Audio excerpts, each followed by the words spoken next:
Salam Merah Putih Nusantara. Masih di acara Kilas Opini Bang Bul bersama saya Bang Are. Pada hari ini saya mau berbincang-bincang dengan orang yang luar biasa di luar tentang masalah buruh, karena tanggal 1 adalah tanggal di mana ditetapkan Hari Buruh Nasional. Nah, nanti bagaimana tanggapan Bang Deddy ini, karena beliau adalah seorang advokat. Nah, tentang masalah pemberitaan yang tadi pagi dirilis oleh MPM, Bang. Nah, ini saya bacakan beritanya.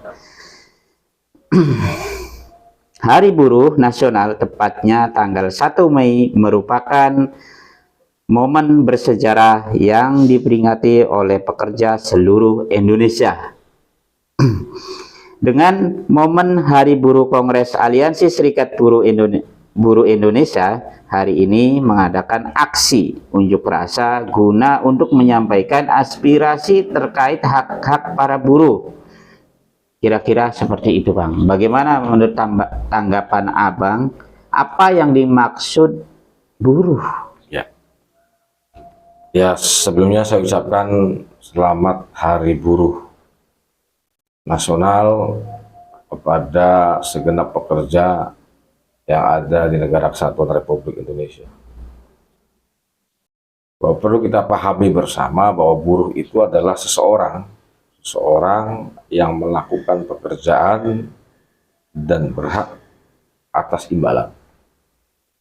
Nah, saya rasa hampir 80% kali Indonesia ini rata-rata pekerja semua. Mungkin 20% pengusaha. Artinya bahwa adanya Hari Buruh ini tentunya juga menjadi peringatan bagi kita semua. Hak-hak buruh itu juga merupakan hak normatif yang memang selaras dengan kewajiban. Karena antara hak dan kewajiban itu selalu hadir bersama-sama.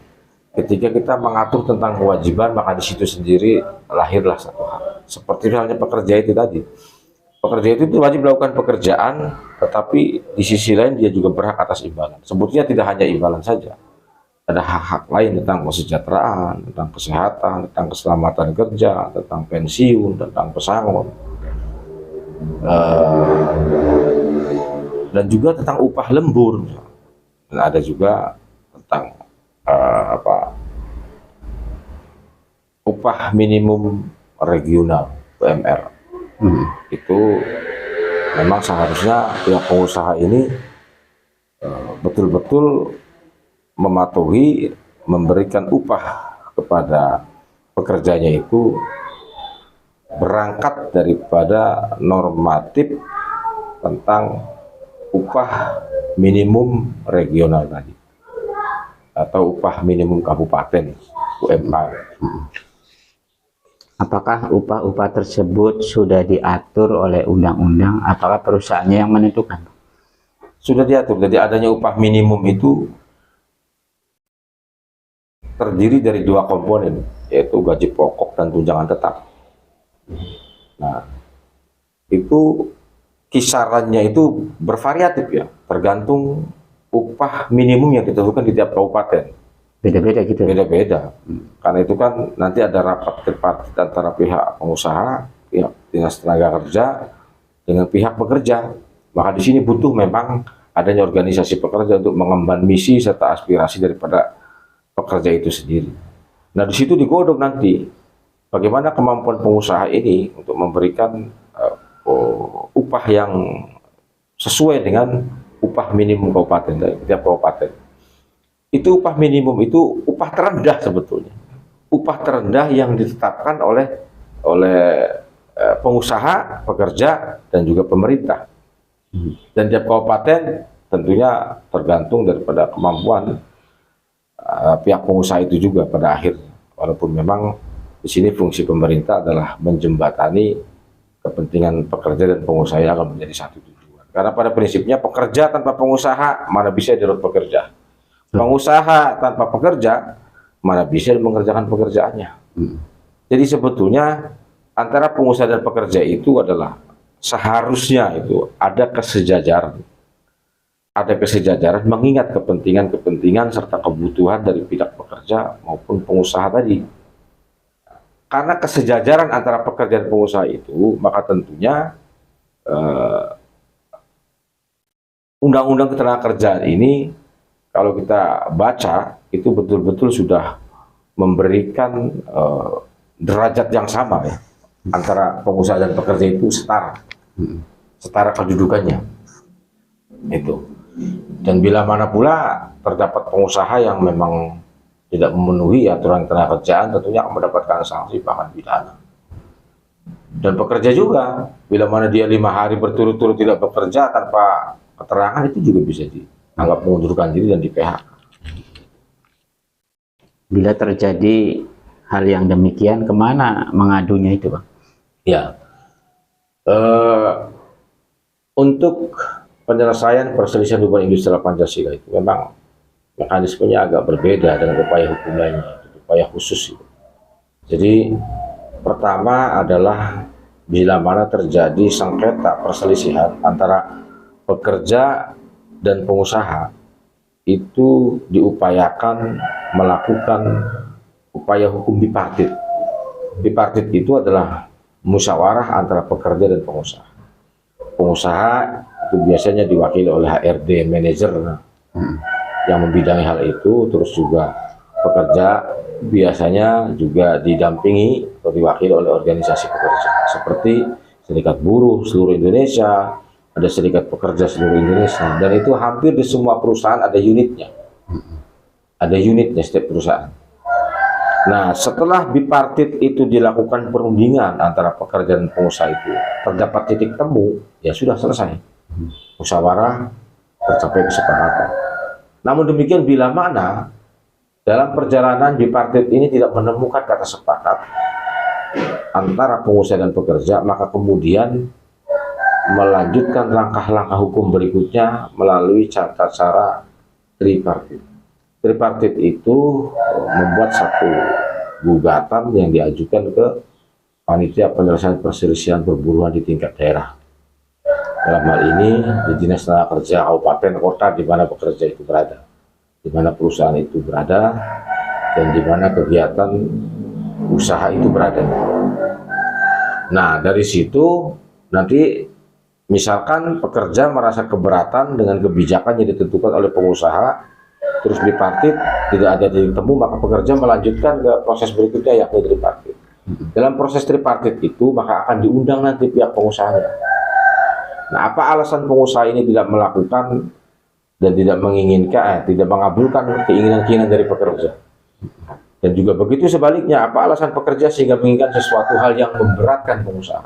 Nah, disitulah pemerintah dalam hal ini hadir untuk menjadi juru penengah.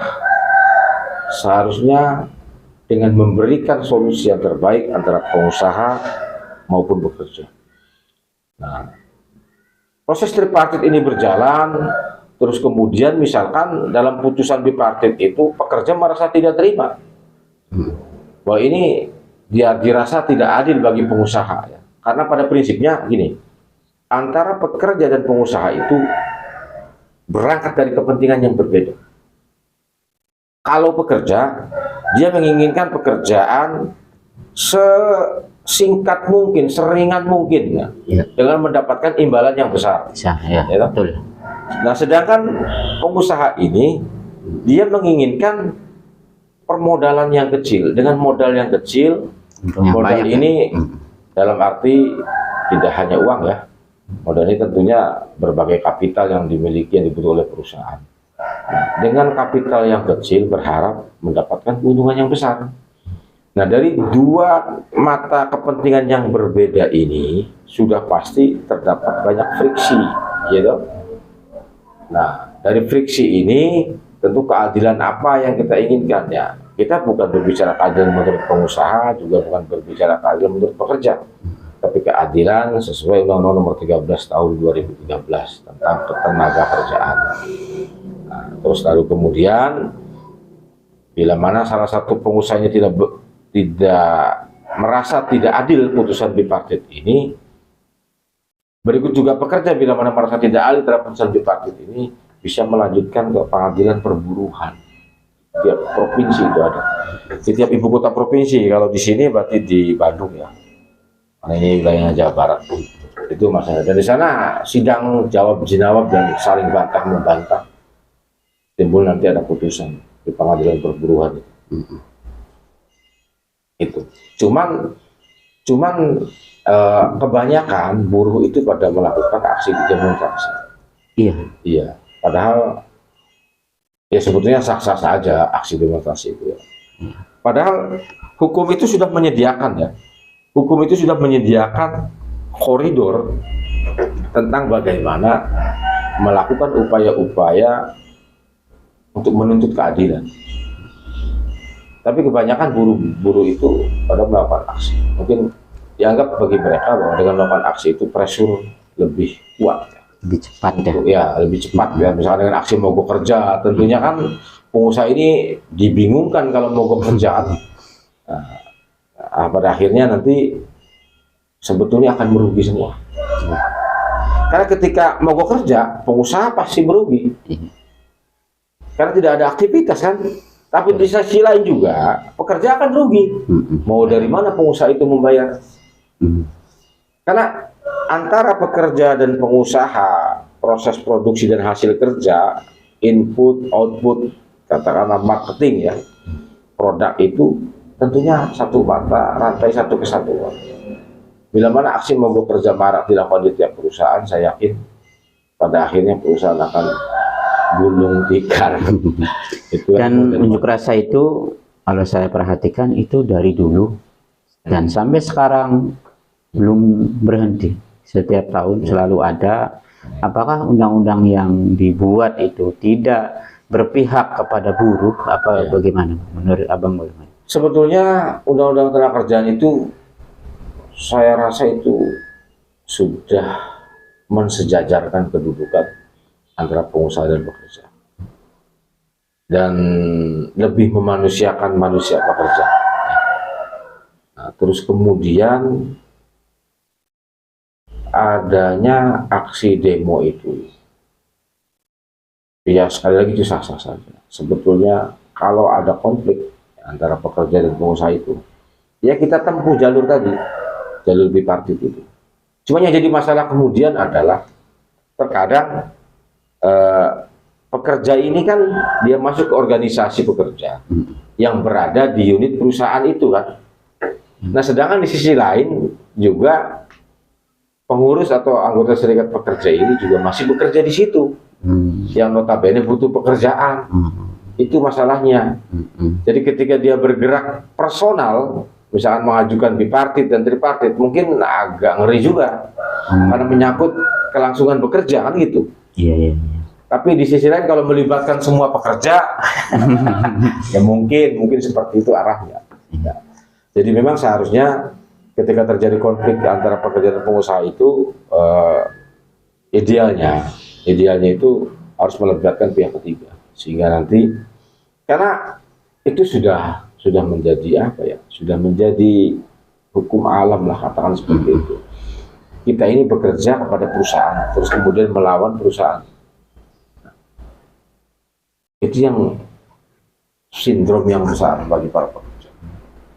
Makanya harus melibatkan pihak ketiga. Tapi tadi Abang bilang sudah disejajarkan. Betul. Kalau undang-undangnya Seperti itu gitu. Baik. Tetapi kan pelaksana undang-undang itu kan manusia. Iya kan? Nah, ya sebetulnya bagaimana mem-PHK, bagaimana prosedur PHK itu juga tidak mudah. Itu ada surat peri SP1, SP2, SP3 kan gitu. Artinya PHK itu adalah proses akhir ketika perusahaan merasa merugi dan melakukan proses pemutusan hubungan kerja. Baik Bang, bila terjadi konflik antara buruh dan pengusaha dan tidak menemukan titik temu, mau nggak Abang jadi konsultannya?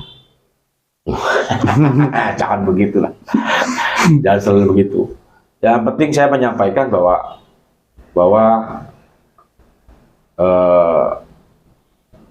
undang-undang sudah terpenuhi secara derajat kesetaraan pekerja dan pengusaha, tinggal bagaimana pelaksanaan itu. Kan gitu. Nah, tentunya ini harus berangkat bersama. Kepentingan yang lebih besar bagaimana kemajuan perusahaan itu. Kita tidak bisa melulu menuntut pengusaha. Pengusaha juga tidak bisa melulu menuntut pekerja. Jadi kesejahteraan dan pendapatan perusahaan itu harus sebanding dan seirama. Kalau perusahaan mendapatkan keuntungan besar, tentunya juga harus memberikan kesejahteraan yang lebih. Harusnya. Iya, harusnya seperti itu. Kadang-kadang tidak seperti itu. Nah, itu kemudian bisa berkonflik antara pekerja dan pengusaha. Pun demikian, undang-undang mengatur sudah, menyediakan sarana untuk kalau mau bertarung, ayo nih, ringnya gitu. Kasarnya begitulah. Iya. Ketika terjadi friksi, terjadi perdebatan dan terjadi konflik kepentingan antara pekerja dan pengusaha, ya monggo sudah ada gitu aturan banyak melalui proses bipartit, tripartit, dan pengadilan perburuan sudah. Saya rasa sudah cukup, Bang. Silakan Abang ringkas untuk pembicaraan kali ini, pesan untuk pengusaha dan para pekerja. Ya, terima kasih. Saya ucapkan lagi bahwa selamat Hari Buruh pada semua pekerja di negara kesatuan Republik Indonesia. Semoga dengan peringatan Hari Buruh di tahun 2024 ini semakin meningkat kesejahteraan para pekerja dan semakin meningkatkan diri tentang skill aplikatif yang dimiliki pekerja. Bila perlu upskill bagi para pekerja. Harapannya dengan profesionalisme kita bekerja, tentunya kesejahteraan itu akan selalu menyertai. Dan juga harapan saya kepada pengusaha, satukan kepentingan bersama. Bagaimana memajukan perusahaan dengan pekerja dan senantiasa berupaya untuk meningkatkan kesejahteraan bagi pekerja. Karena saya yakin ketika pekerja itu merasa nyaman dan merasa menikmati kesejahteraan yang tinggi di perusahaan, itu akan menimbulkan etos dan motivasi kerja yang lebih baik. Dan jangan lupa, setiap perselisihan perburuhan tenaga kerja, tentunya alangkah baiknya ditempuh melalui prosedur yang ada, melalui proses bipartit, tripartit, dan pengadilan perburuhan.